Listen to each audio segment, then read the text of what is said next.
म्हापशेंचे STP plant प्रकल्प मे 2023 मेरेन पुराय जातले। तशेंच जंय जंय ह्या एसटीपी प्लांटाचे काम चालू आसा थंय पयल्या टप्प्यांत सगळ्या घरांनी हाची जोडणी जातली अशी माहिती पर्यावरण मंत्री निलेश काब्राल हांणी दिली। बिरेस्तारा म्हापशेंच्या एसटीपी प्लांटाची पळोवणी केले उपरांत तो उलयतालो। प्रत्येक घराक ह्या प्लांटाची जोडणी करप गरजेची आसा।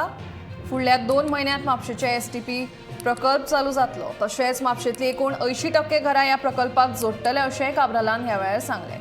प्रकल्पाची पळोवणी करपाक म्हापशेंचो आमदार जोशुआ डिसूजा, नगरपालिकेचे अध्यक्ष शुभांगी वांयगणकर, नगरसेवक लेगीत हाजीर आशिल्ले।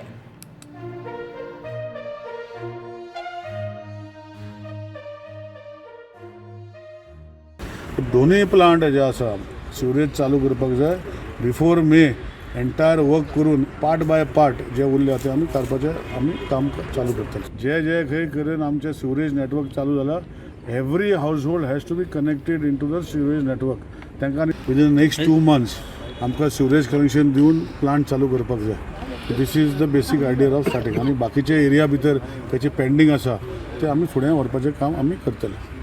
But normally, I think 80% of MAPSA will have connecting to this.